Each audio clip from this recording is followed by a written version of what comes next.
नमस्ते बच्चों। DAV Moil public school e learning class में आपका स्वागत है। मैं आपकी नैतिक शिक्षा विषय अध्यापिका अंजलि राघोरते। प्यारे बच्चों, आज हम कक्षा 7वीं की नैतिक शिक्षा की पुस्तिका से पाठ 3 आर्य समाज के नियम 3 से 6 इस पाठ को पढ़ने जा रहे हैं। इस पाठ में आज हम आर्य समाज का तीसरा नियम समझ लेंगे। तो आइए बढ़ते हैं अपने पाठ की ओर। बच्चों, आर्य समाज के संस्थापक स्वामी दयानंद सरस्वती थे। आर्य समाज को चलाने के लिए स्वामी जी ने 10 नियम बनाए, जो कि आपके सामने हैं।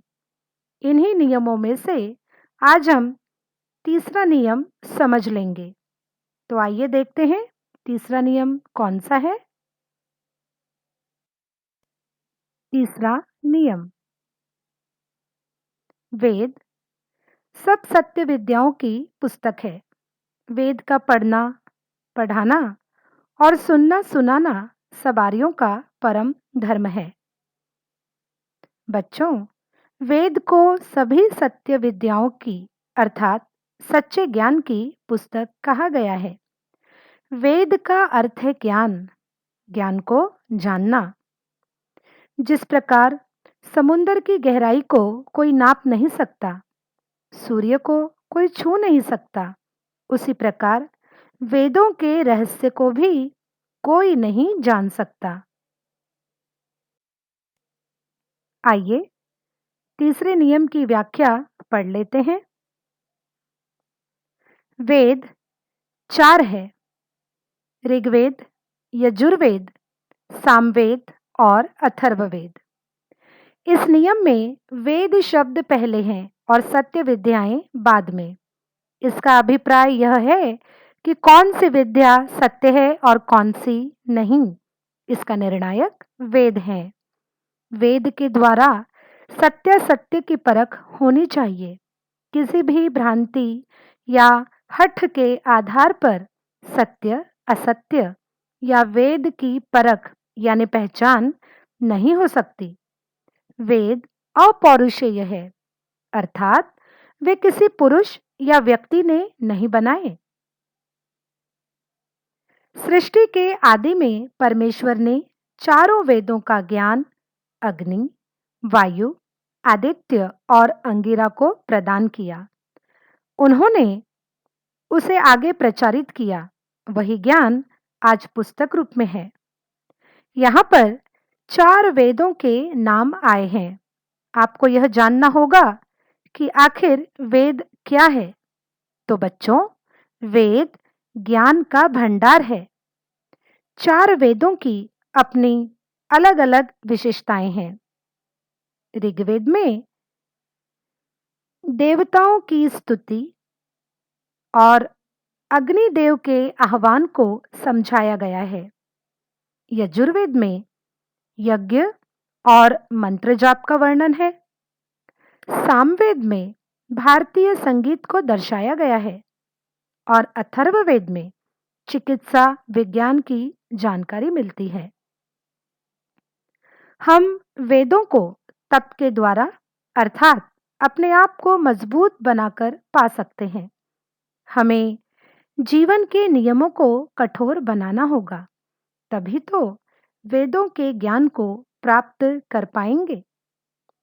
इन वेदों को अपौरुषेय कहा गया है क्योंकि इन्हें किसी मनुष्य द्वारा नहीं बनाया गया है। इन्हें तो परमेश्वर ने बनाया है और इन वेदों को आदि ऋषि मुनियों को अर्थात अग्नि, वायु, आदित्य और अंगिरा को प्रदान किया गया था।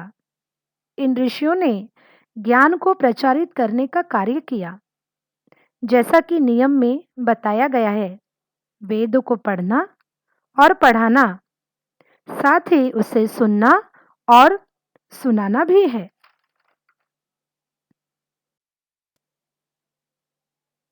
कर्तव्य को जानने के लिए वेद को पढ़ना और सुनना आवश्यक है। ज्ञान को आगे बढ़ाने तथा पूर्णतया ग्रहण करने के लिए उसे पढ़ाना और सुनाना भी अपेक्षित है। वेद ज्ञान मनुष्य मात्र के लिए हैं, किसी व्यक्ति, जाति, देश या वर्ग विशेष के लिए नहीं। प्रत्येक व्यक्ति को वेद पढ़ने का अधिकार है। बच्चों, वेदों के अनुसार मनुष्य ने सदा ही अपने कर्तव्यों का निर्वाह करते रहना चाहिए। जो भी ज्ञान वह प्राप्त करता है, उसे औरों तक पहुंचाना ही उसका धर्म है। वेद ज्ञान मनुष्य जाति, देश, संप्रदाय, वर्ग से परे है। वह इन्हें नहीं मानता। उसकी नजर में सभी एक हैं। यद्यपि छह शास्त्र, उपनिषद, पुराण, स्मृतियां, रामायण, महाभारत और गीता आदि प्रामाणिक ग्रंथ माने जाते हैं, पर ये वेदानुकूल होने से प्रमाण है। वेद ईश्वरीय ज्ञान होने से प्रमाण है, अतः वे सबसे ऊंचे हैं। यही कारण है कि आर्य समाज उनके पढ़ने पढ़ाने और सुनने सुनाने को प्रत्येक श्रेष्ठ व्यक्ति का परम धर्म मानता है। प्यारे बच्चों, हमारी संस्कृति महान है। इसमें ऐसे कई पवित्र धर्म ग्रंथ हैं जो हमारे जीवन को सार्थक बनाते हैं। यदि हम उनका पालन करते हैं तो हमारा जीवन सफल हो जाता है। इन धर्म ग्रंथों का आधार वेद ही है। इनका निर्माण ईश्वरीय होने के कारण यह पवित्र माने जाते हैं। इसीलिए जो पवित्र है, सच्चे हैं, श्रवणीय है, ऐसे ज्ञान को दूसरों तक पहुंचाना व्यक्ति का सर्वश्रेष्ठ धर्म है।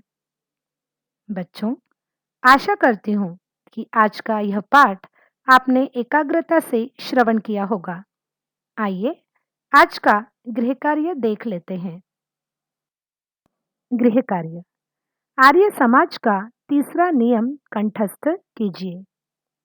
बच्चों, आपको आर्य समाज का तीसरा नियम कंठस्थ करना है।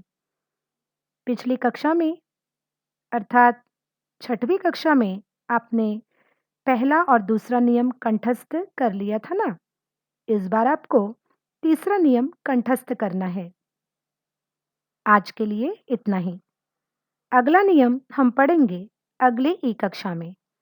तब तक के लिए धन्यवाद।